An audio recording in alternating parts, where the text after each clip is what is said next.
¿Listo? ¿Ahora sí la están viendo? Mi pantalla. Sí, señor. Bueno, listo. Entonces, repito, mm, las notas, pues ahí están las notas de exposición. ¿Listo? Um, 4, 5, 4, todos 4, 5, ¿correcto? Y tenemos la nota de asistencia que es un OK para todos, todos han asistido. Entonces esas notas van entre 4.2 y 4.5. Pues si no aparece ningún cero, una falta de asistencia, pues entonces yo creo que también queda la asistencia en 4.5. El primer corte, pues vamos a sacar una serie de notas. No sé cuántas notas saquemos. La idea es que vamos a sacar 20%, 20%, 20% y 40%, ¿correcto? Entonces no nos pongamos ahorita a mirar que el 20%. Vamos a suponer que sacamos 8 notas. De esas 8 notas, entonces cogemos 2 para el 20%, 2 para el otro 20%, 2 para el otro 20%, y de pronto las otras 2 notas las dejamos como parcial, ¿vale? Y así funcionamos sin ningún problema.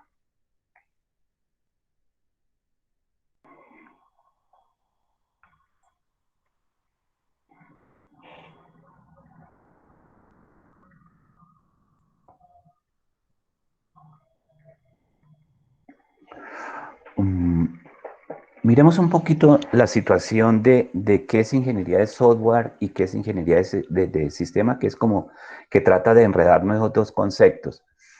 Ojo que yo cuando doy mis clases, yo tengo mucho concepto propio.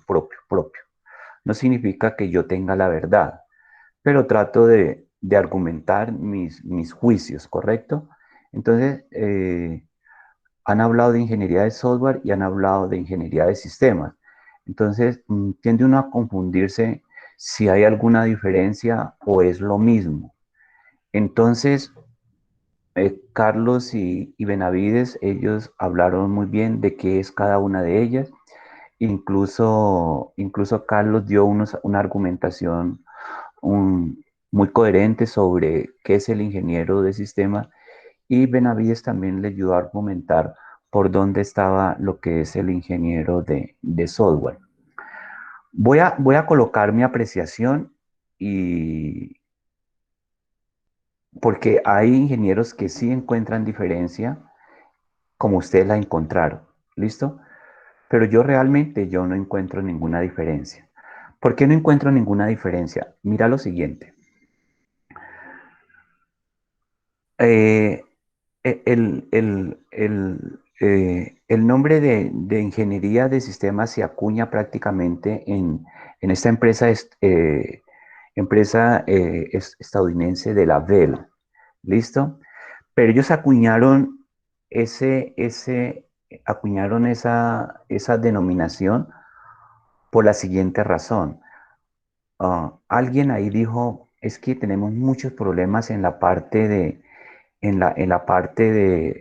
sistemas, pero cuando él hablaba de sistemas, él hablaba sobre toda su tecnología que tenían, su software que tenían, porque en ese entonces no existía lo que era la famosa ingeniería, ¿correcto? Ingeniería de sistemas. Entonces él dijo, es que él tomó el concepto de sistemas como se dice en la parte teórica. ¿Qué sistema? Es un conjunto de partes interrelacionadas entre sí para cumplir un objetivo. Él quiso expresar que, que todos esos grupos de sistemas como que no estaban unidos y como que cada uno estaba trabajando. Entonces él decía, no, tenemos que como que integrar estos sistemas, porque estaba en código elaborado de sistema, software había en pero, pero su salida no alimentaba la entrada de otros sistemas que estaban desarrollando. Eso estaba como islas, pero de todas maneras, él dijo, no, yo no sé, algo tiene que pasar, pero tenemos que integrar, tenemos que hacerle ingeniería de sistemas a estos. Cuando él decía ingeniería de sistemas, se refería a esa parte tecnológica, a hardware y software, como lo mencionaban estos jóvenes que pusieron ahorita. Se refería a ese concepto. Entonces, ellos Hay una universidad en Estados Unidos que lanza la primera especialización en ingeniería de sistemas, ¿correcto? Pero ellos estaban enfocados a lo que en sí es los sistemas, hardware y software y los productos que se podían elaborar utilizando, integrando estas dos herramientas. Ah, cuando vienen los grandes escritores sobre cómo, cómo se desarrolla un sistema de información, ellos siguen hablando de ingeniería de sistemas. Cuando madura más este concepto, entonces alguien dice, no, pero ¿cómo así ingeniería de sistemas? Cuando se habla que una persona maneja, cuando se habla que una persona es ingeniero de sistemas, se sobreentiende que él maneja cualquier tipo de sistema, ¿correcto? Cualquier tipo de sistema. Los sistemas, el sistema más alto que hay sobre el planeta es el ecológico, ¿correcto? Es decir, el sistema ecológico es el que es el casi el suprasistema si nosotros estamos hablando a nivel de planeta Tierra. Entonces, se hace una clasificación de primer nivel, segundo nivel, tercer nivel, cuarto nivel, ¿sí? Sistemas dentro de sistemas dentro de sistemas mayores, de tal manera que el último es ecología, ¿correcto? Entonces, cuando se habla de un ingeniero de sistemas, da como entender dentro del concepto vulgar, dentro del concepto empírico, dentro, estando dentro del concepto empírico y dentro de ese concepto vulgar, todo tipo de sociedad, todo tipo, sí, todo tipo de sociedad, todo mundo. Entonces, cuando, un, cuando una persona que no tiene ninguna carrera profesional escucha un ingeniero de sistemas, él de pronto no amplía tanto el asunto. Pero cuando una personita como un ecólogo o como un ingeniero industrial escucha hablar de un ingeniero de sistemas, dice, bueno, pero el tipo debe saber algo de industrial, el tipo debe saber algo de ecología, el tipo debe saber algo. Parece que nosotros supiéramos algo de cada sistema, ¿correcto? Pero no es así. Entonces, las universidades llegan a un momento en que dicen lo siguiente, o a COFI o a CIS, por ejemplo, la Asociación Colombiana de Ingenieros de Sistemas, eh, ASIS, la Asociación Colombiana de Ingenieros de Sistemas, o ACOFIC, Asociación Colombiana de Facultades de Ingeniería. Ellos, ellos también traen ese problema, dice, pero es que si nosotros le decimos a Carlos Caldón y le decimos a Angelita, o le decimos a Benavides, o le decimos a cualquiera de ustedes que están presentes, que ustedes son ingenieros de sistemas, le vamos a dar una responsabilidad muy grande ante la sociedad cuando ellos lo único que son ingenieros de sistemas propiamente dicha, teniendo en cuenta el concepto de hardware, software y la integración de estas máquinas, de estos dos componentes para generar desarrollo, para generar software. Pero todo el mundo no va a entender eso. Fue así como varias universidades dijeron, arranquemos ya. La Fundación Universitaria está arrancando también para quitar esa denominación de ingeniero de sistema y, y enfocarnos realmente a lo que nosotros hacemos, a lo que nosotros como profesionales somos capaces de llegar a solucionar a la sociedad problemas en el área en el área de la tecnología, de las comunicaciones y de la informática. En Bogotá hay muchas universidades como en toda parte, sino que ustedes ya encuentran, por ejemplo, aquí en el Colegio Mayor es eh, ingeniería del software, si no me equivoco. ¿Sí? O Informática, profe. eso, Ingeniería ingeniería. informática. Exacto. Hay otras universidades que dicen ingeniero computacional, hay otras que dicen ingeniero en software, ¿correcto? Entonces viene la pregunta, ¿cuál es la diferencia entre ingeniero de informática? ¿Cuál es la diferencia entre ingeniero de software? ¿Cuál es la diferencia entre ingeniero computacional? ¿Y cuál es la diferencia entre ingeniero de sistema? ¿Correcto? Entonces parece que el ingeniero de sistema está por encima de todos. Vamos a definir, vamos a definir el perfil de cada uno de ellos, de cualquiera, del de sistemas, de informática, de software y el de computacional, ¿correcto? La, el perfil de ellos, es decir, es el mismo, es el mismo. Entonces, son profesionales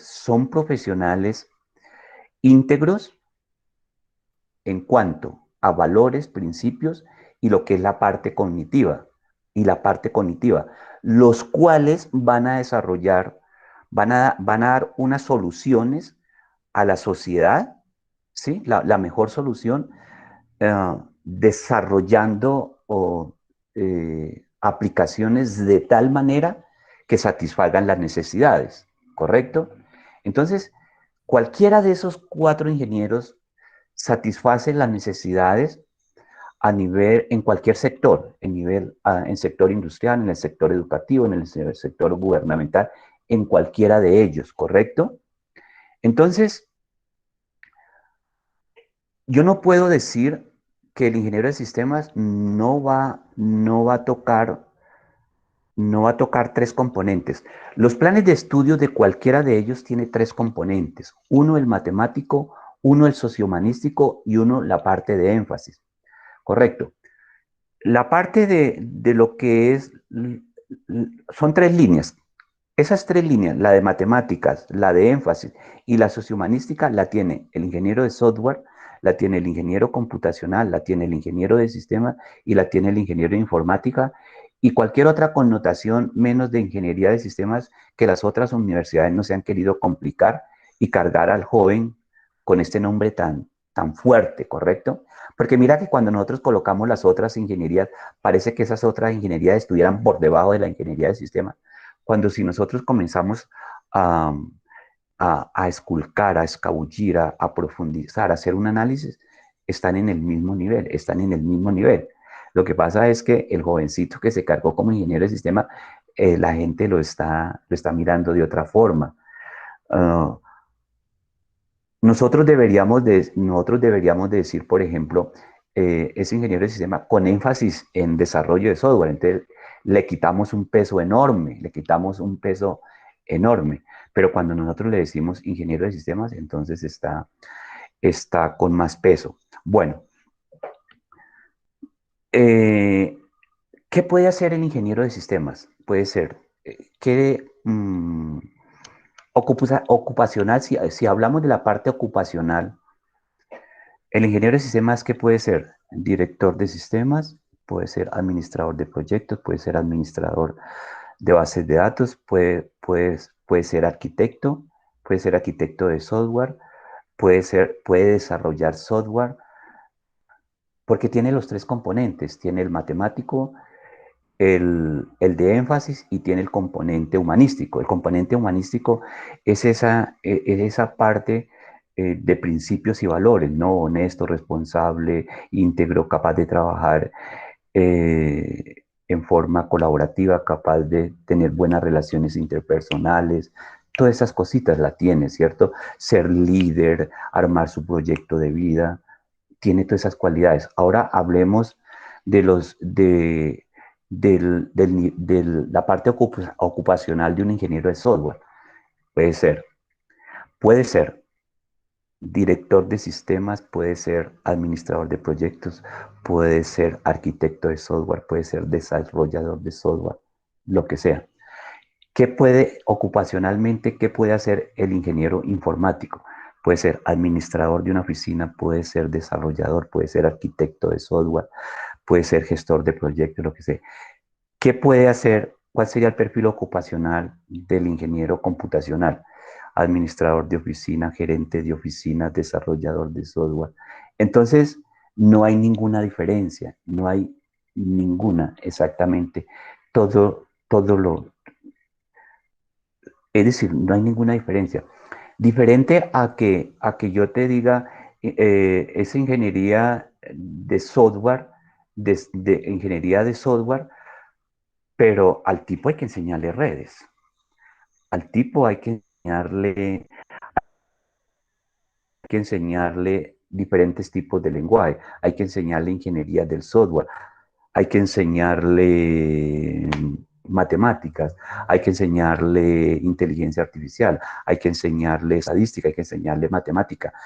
Todos esos componentes lo tienen todos, ¿correcto?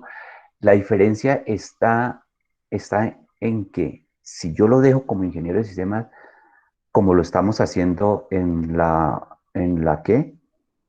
como lo estamos haciendo en la fundación, es más fuerte, es decir, parece que tú fueras tuvieras una responsabilidad más grande frente a la sociedad y frente a las demás disciplinas, que sin uno conocerlas, parece que tuviera que conocerlas. Entonces, también se ha vuelto el nombre de ingeniería de sistemas como una cuestión de marketing, como una cuestión de mercadeo, ¿correcto? Porque dentro de la estructura mental del ser humano, hablemos del colombiano, de nosotros, de los colombianos, no, y no del colombiano, a nivel mundial, dentro de la estructura mental del ser humano está que cuando le preguntan al joven que termina su bachillerato, ve, vos qué vas a estudiar.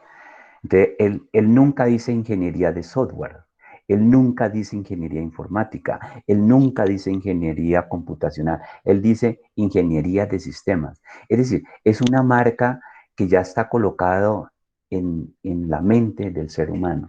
¿Correcto, muchachos? Entonces, cuando él llega a la universidad, y a cualquier universidad con su padre y preguntan, ve, nosotros venimos a preguntar sobre el programa de ingeniería de sistemas. Sí, sigue por ingeniería de sistemas.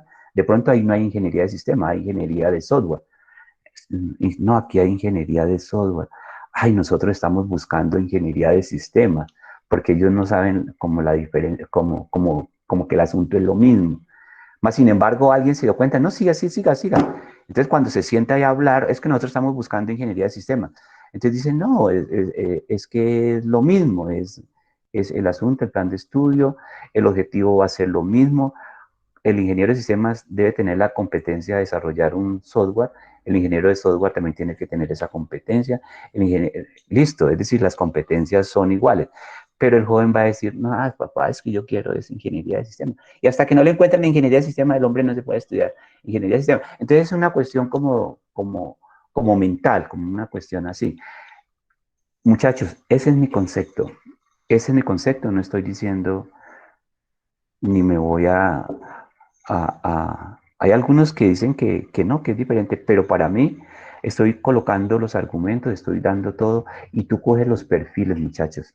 Usted coge los perfiles, los planes de estudio, y es lo mismo. Matemática, énfasis y humanística. Y mire la parte de énfasis, y mire la parte de matemáticas, eso es lo mismo. Y mire la parte de la parte humanística, es lo mismo. Listo, eso es lo que le quería aclarar. De todas maneras, el asunto no es mi última palabra, sino, bueno, ahí doy mi argumentación al respecto. ¿Alguna pregunta? ¿Aló? ¿Aló? No, profe. No, ¿Sí? ninguna, profe. Sí. ¿Aló? ¿Aló? Ninguna pregunta. Todo entendido, ¿no? Es eso, muchachos, tranquilo. O sea, el ingeniero informático de allí, de la Colegio Mayor, hace lo mismo que nosotros. Diferente a lo que es un técnico y un tecnólogo. Eso sí es una diferencia abismal. Eso sí, ellos estudian sistemas, pero el técnico frente a ustedes no hay nada que hacer. El tecnólogo frente a ustedes no hay nada que será tecnólogo, tecnólogo y tecnólogo y será muy técnico y será muy técnico, porque los planes de estudio que ellos presentan están enfocados exactamente a lo que es la parte de énfasis. Ellos no ven ni la matemática ni lo que es la parte sociohumanística. Ujú. Exacto. Cuando tú ves una persona que homologa el SENA, se le dificulta mucho las matemáticas, se le dificulta mucho la parte sociohumanística, porque ellos están enfocados es por la parte de énfasis, ¿sí? Y incluso dentro de la parte de énfasis dejan mucha cosa, porque ellos van es al grano, ¿sí me entendés? Es a producir de una vez, el hacer, el hacer de una vez y ya no más. No cómo hacer, no cómo el hacer, sino el hacer directamente el asunto. Entonces, nosotros arrancamos como desde cómo hacer, ¿no? Entonces, primer paso, segundo paso, tercer paso. el cómo hacer. No, ellos hacen de una vez la competencia. La competencia del señor que aprende a manejar un carro en el SENA es que él se sube a un carro y lo maneja. No más, él lo único que sabe es manejar y ya no más. Bueno, entonces seguimos con la clase, ¿correcto? ¿Preguntas? No. ¿Todos están ahí listos? Bueno, muchachos. Entonces, vamos a terminar esta partecita ya como de teoría. Pues no de teoría, seguimos con teoría, después seguimos con paradigmas y después seguimos con metodología. Y esto se va a poner cada vez más caliente. ¿Listo? Voy a hacer un repasito sobre el paradigma de desarrollo de software. Voy a hablar sobre el paradigma de desarrollo de software que es en cascada. ¿Listo? Pero ese paradigma de desarrollo de software en cascada tiene un ciclo de vida, ¿sí? Tiene un ciclo de vida, tiene un levantamiento de requisitos, una parte de análisis, una parte de diseño, una parte de pruebas, de implementación, de implantación y de mantenimiento. ¿Quiénes intervienen normalmente en un proceso de desarrollo? Independiente de, independiente de la metodología que utilicemos, independiente de la metodología que utilicemos. Entonces, siempre habrá un cliente, siempre habrán analistas, siempre habrán arquitectos, siempre habrán desarrolladores, siempre habrán personitas encargadas de las pruebas, siempre habrá alguien que haga la implementación y siempre tendremos un cliente, ¿correcto? Vamos a copiar esto.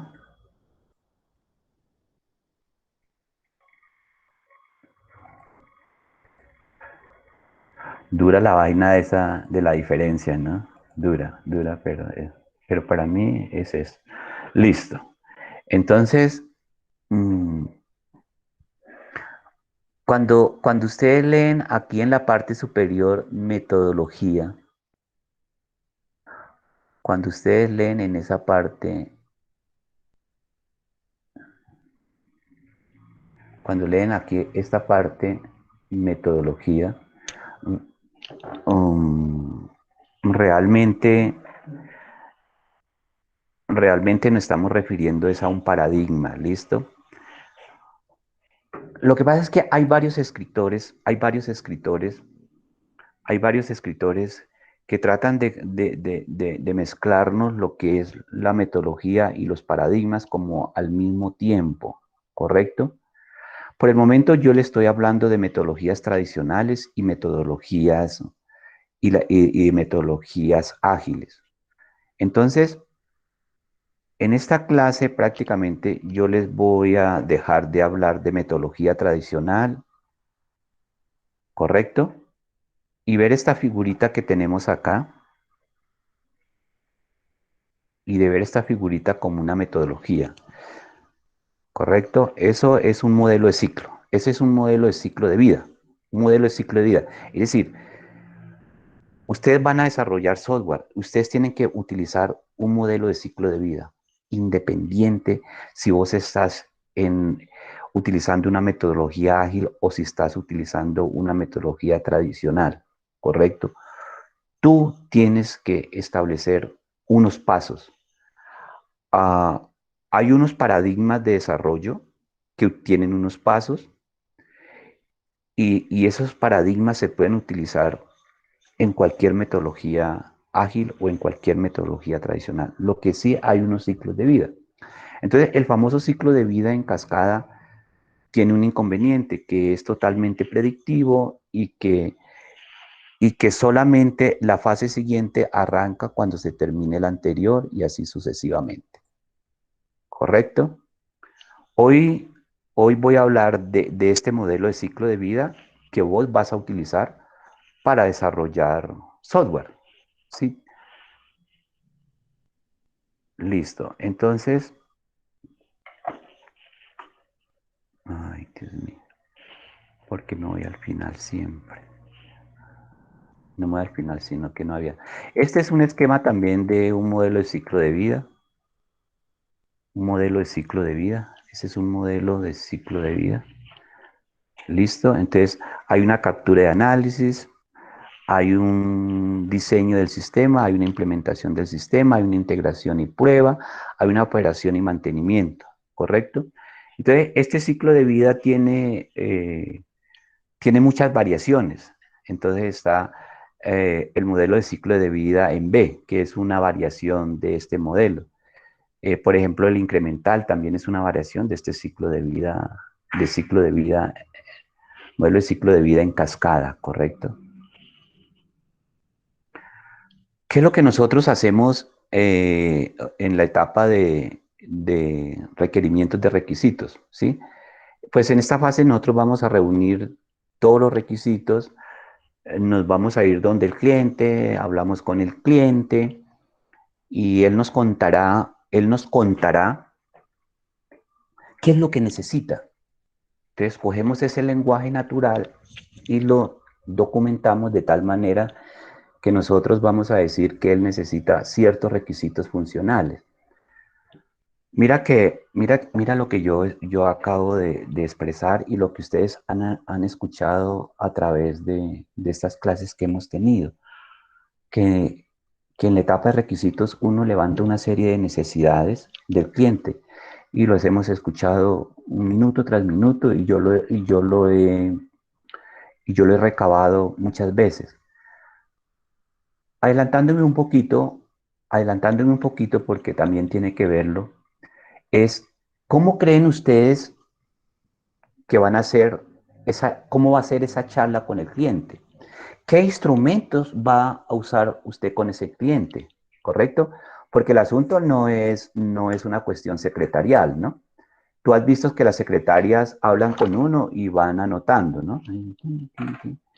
Y escriben tan rápido porque ellas son profesionales, tienen sus técnicas para escribir y uno dice muchas cosas y como en media o en tres hojitas no, en 4 o 5 líneas, como que resumen todo lo que ha dicho. Es decir, este encuentro con el cliente no es un encuentro secretarial.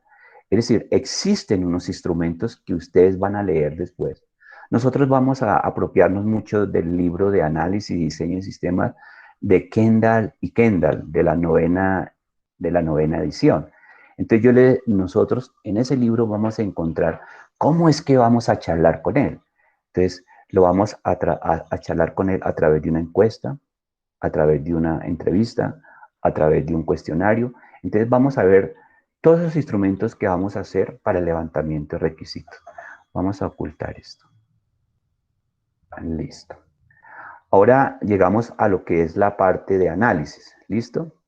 En la parte de análisis, ¿qué es lo que se hace normalmente? Es como tratar de analizar cada uno de los, cada uno de los requisitos funcionales, cada una de las necesidades que expresó el cliente a través de nuestros instrumentos de recolección de necesidades y evaluamos. De pronto aquí llegamos a esta parte de análisis a establecer en forma consensuada, que realmente podemos descartar o que no podemos descartar o qué podemos agregar o qué de pronto si agregamos puede distorsionar el sistema o qué falta o qué es lo que está sobrando. ¿Listo? Esa es la parte general, la parte de análisis. Llegamos a la parte de diseño.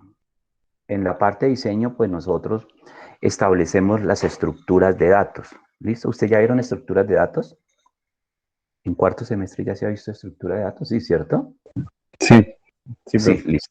Listo. Entonces ustedes ahí ven qué tipo de estructuras de datos van a usar, qué lenguaje van a usar, qué motor de búsqueda van a usar, el lenguaje que van a usar, el paradigma de desarrollo de software que van a usar, la metodología de software que van a usar. Uh, Tratan de como formar una especie de molde, ¿no? Sí, van a establecer como ese molde. Ahí dice que se hace un diseño conceptual, se hace un diseño preliminar, se hace un diseño detallado, se hace un diseño solución. Um, Se escoge los algoritmos, porque hay algoritmos apropiados, ¿no? Y hay algoritmos que no son apropiados. ¿Cuándo vos puedes determinar que un algoritmo es más eficiente? Pues mira que hay una materia en sexto semestre que se llama algoritmos computacionales. Esa la van a ver con el ingeniero. Bueno, en este momento la está dictando el ingeniero Julián. Entonces, es la última matemática que ustedes ven, pero es una matemática más aplicativa.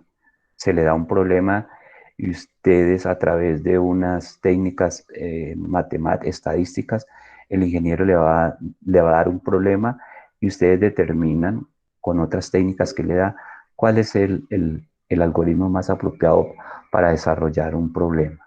¿Listo? Ahora sí entramos a... Seguimos en la etapa de diseño, ¿listo? Entonces, en esa etapa de, no tanto, esta etapa casi que ya no es de diseño, a ver.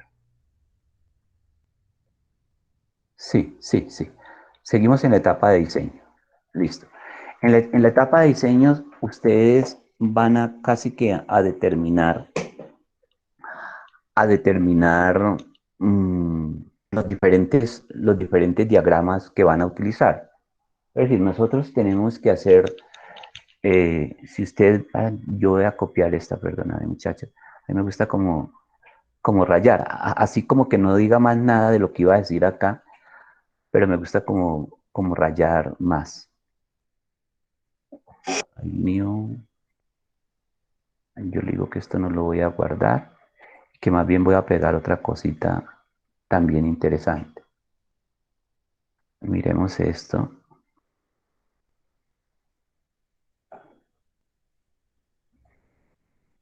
Listo. Estas cositas, si Dios quiere, tenemos que hacerlas, ¿listo? Debemos de hacerlas, pero más adelantico vamos a hacer esas cositas. Entonces, en esa etapa de diseño, pues ustedes tienen que hacer los diferentes. Por ejemplo, este es un diagrama de despliegue. Ese es un diagrama de despliegue, también se llama diagrama de componentes, o se llama también la arquitectura, cómo va a quedar ese sistema. Mira que todo eso se hace allá. Esto aquí de pronto ya es un estado, ¿correcto? Listo, las transiciones que tiene externas, cada una de esos requisitos funcionales. Vamos a ver, vamos a ver,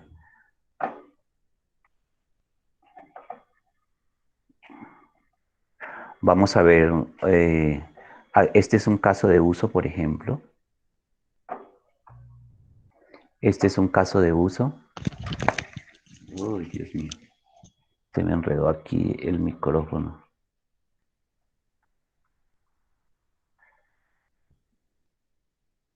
Uy, ya se nos está agotando el tiempo, eh.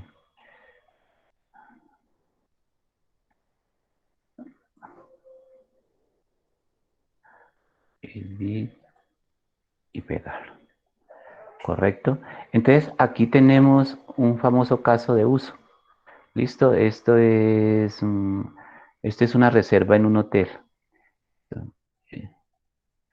Esta es, este es un caso para reserva. Una reserva que yo voy a hacer una reserva en el hotel. Entonces, aquí es otro caso de uso donde se busca al cliente y este es un caso de uso donde hacemos la reserva donde buscamos disponibilidad de la habitación, ¿correcto? Es decir, un caso de uso me puede generar varios casos de uso. En este caso, cuando yo iba a hacer una reserva, esa reserva me originó este otro caso de uso y me originó este caso de uso. Entonces, pero no se preocupen por eso es sencillo. Lo que pasa es que quita harto tiempo, harto tiempo. yo tenía una propuesta con mis compañeros a ver si, por ejemplo, podíamos llevar esta ingeniería de software casi que en 2 semestres, pero estamos tratando de colocar todo en un semestre. Por eso es que hay tanta exposición, porque cuando ustedes hacen exposición, me ayudan mucho porque avanzamos. Y normalmente, pues, toda esta literatura que tiene la ingeniería del software no es tan difícil y además de eso, que es necesario que ustedes se apropien de ella. Es necesario, es decir, es parte de la vida como ingenieros de sistemas, ¿no? Que tienen que tener claro qué es el famoso sistema de aplicación, tener claro el famoso concepto de ingeniería de sistemas, de ingeniería de software, de computación, todas esas cosas que son importantes, cómo evolucionó el software, todo el asunto. Esas son cositas que deben ser propias, que tienen que estar dentro del ADN de este plan de estudio. Entonces, sigamos.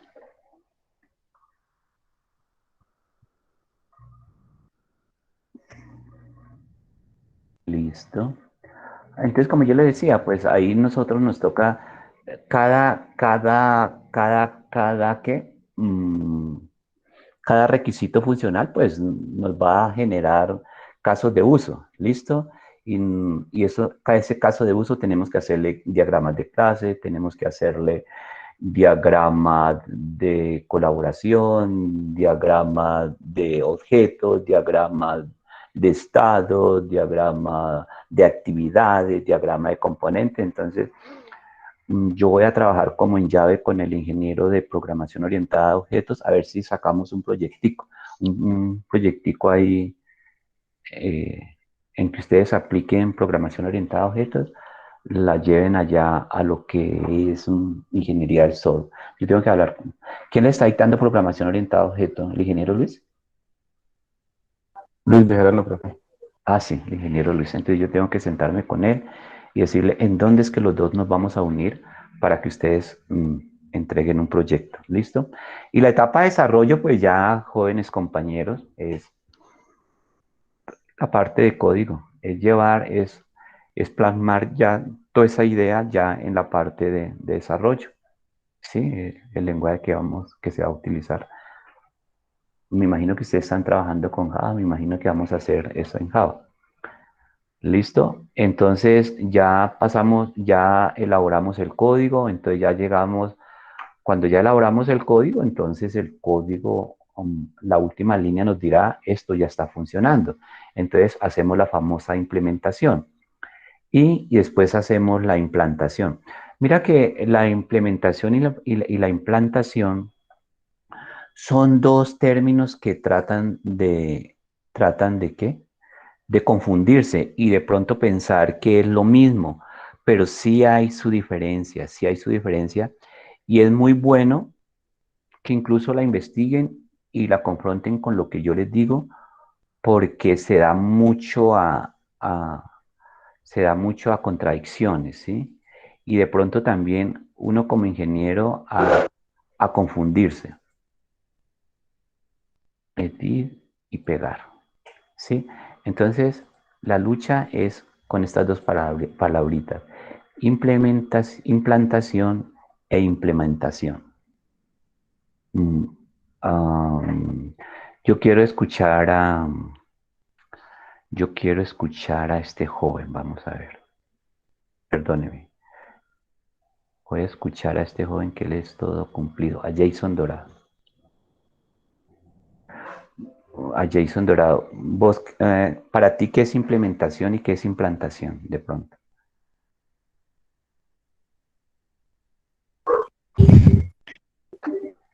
A ver,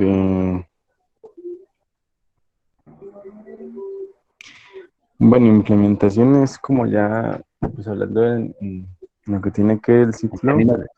la parte de implementación es como ya el montaje del código en sí, ¿no? Ya es la parte donde se entra a programar todo lo que, No, ya toda la echaste estructura código. que... Si Eh, ves si ves análisis, diseño, desarrollo, en la etapa de desarrollo ya se colocó la última línea de código y ya. Ahora sigue la etapa de implementación y después de implantación. ¿Qué crees vos que qué es implementación y qué es implantación?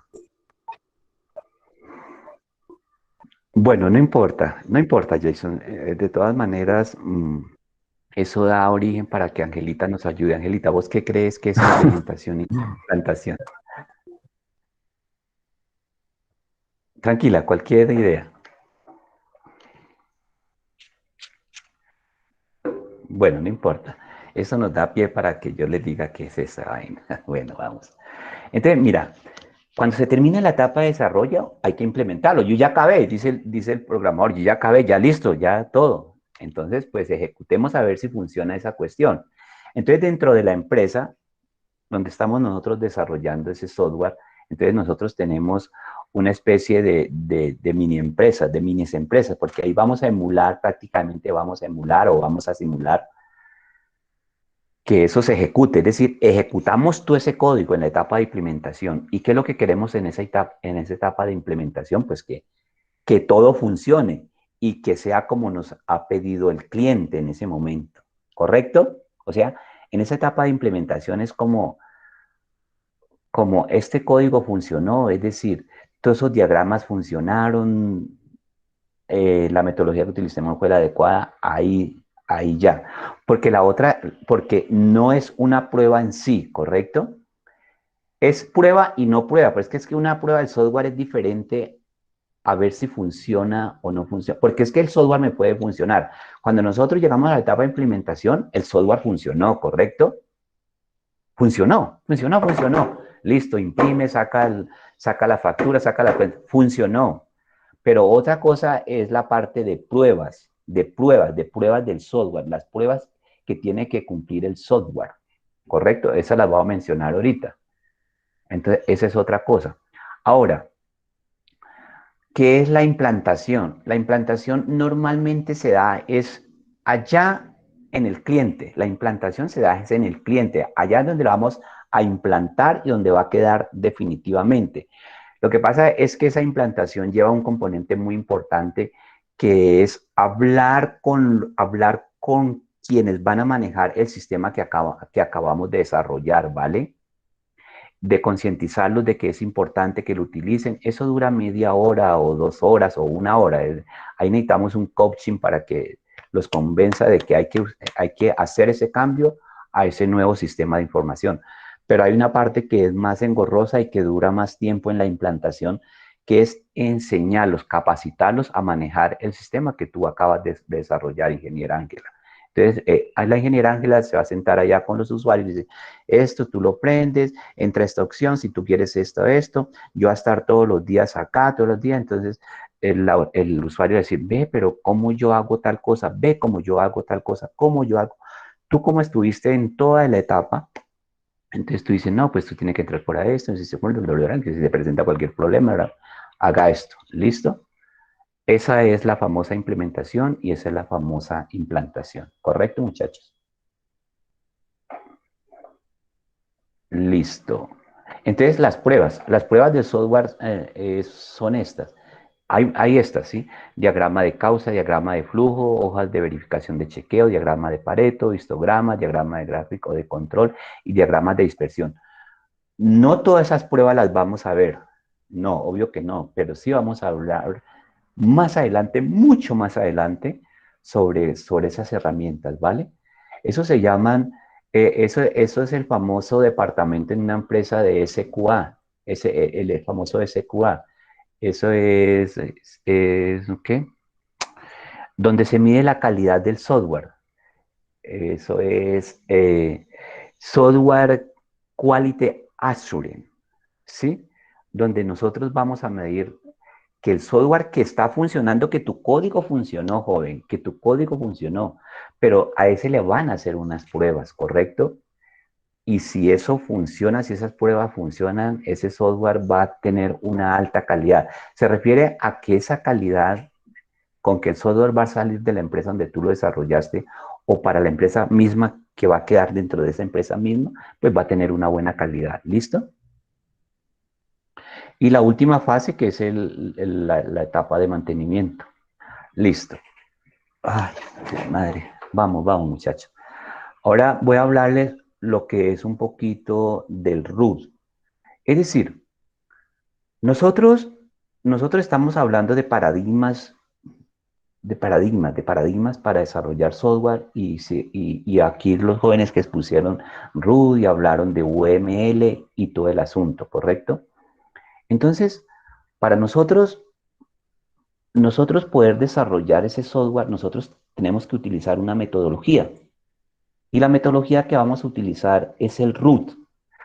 La metodología, la metodología, estos tres jóvenes que crearon la metodología root es una cuestión pura teórica, ¿sí? Ellos dijeron, bueno, ya tenemos los requisitos, entonces vamos a hacer esto, tenemos que hacer diagramas de no sé qué, tenemos que hacer casos de uso, tenemos que hacer esto, el caso de uso tiene que dibujarse así, es decir, ellos lo escribieron, el root es como un libro, ¿correcto? Es como un libro, pero ¿qué es UML? UML es el lenguaje que representa toda esa teoría que hay en el root, ¿correcto? Entonces, tratamos de confundirnos en que el root es un lenguaje lo mismo que el UML. Es decir, que nosotros podemos utilizar cualquiera de las dos metodologías, o utilizamos root o utilizamos UML. No, no, no, no, no, no, no, no, no, no, no, no. No, estos señores, cuando escriben toda esta teoría, ellos dijeron, pero ¿cómo la pintamos? ¿Cómo vamos a pintar toda esta cosa? Entonces es cuando crean el lenguaje de modelamiento UML, el lenguaje de modelamiento unificado UML. ¿Sí me entendieron esa partecita, por favor? ¿Aló? Sí, ¿Aló? profe. ¿Aló? Sí. Sí, profe. Listo. De todas maneras, más adelantico nosotros vamos a machacar. Lo que pasa es que estoy hablando casi cosas muy generales y de contenido muy poco, pero más o menos esa es la idea. El RU es algo teórico, es un librito donde ellos dijeron, tenemos que hacer estos casos, tenemos que hacer y ahora dijeron ellos a la 1 de la mañana, bueno, ¿y cómo vamos a pintar esto? Entonces, listo, dijeron, bueno, pues tenemos que crear un lenguaje así de sencillo. Ya hicimos una parte, pues hagamos la otra. Pero resulta que nosotros no vamos a trabajar con UML, vamos a trabajar con una herramienta en Internet, ¿sí? Que se llama Draw.io, Draw.io. Sí, vamos a tratar de manejar esa herramienta, el Draw.io. Muchachos, por favor, yo entiendo que ustedes son de la noche y no hay que darles tan duro, hay que dejarles descansar. Draw.io. Listo, vamos a trabajar eso. Entonces, bien sencilla la vuelta. Son las 9:20, muchachos, dejemos ahí, ¿vale? Después les hablo un poquito del root, nos faltan varias diapositivas y yo hablo como a veces mucho. Entonces, vamos a dejar ahí. Lo que sí yo voy a colocar aquí es una aclaración. Dios mío, Señor. Voy a dejar aquí una aclaración. Listo. Voy a dejar una aclaración aquí quedé con los ingenieros de la noche.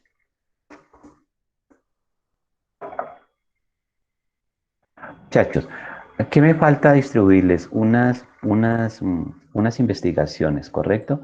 Entonces, dada la hora y dado la modalidad que ustedes tienen, entonces yo ahorita distribuyo las investigaciones y se las envío al grupo. Grupo 1, entonces le va a aparecer lo que tiene que hacer, el 2, el 3 y el 4. ¿Listo, muchachos? Para que ustedes se retiren y descansen. ¿De Vale, profe, acuerdo? muchas gracias. ¿Listo? Entonces, Bueno, profe, gracias. Muchas gracias, Diego, profe. Carlos, Julián, entonces nos vemos. Yo les mando la grabación de la clase y les mando lo que tienen que investigar y nos vemos la otra semana, muchachos. Gracias, profe. Listo, Bueno, profe, gracias. no a ustedes. Muchas gracias a ustedes. Que descansen. ¿Listo?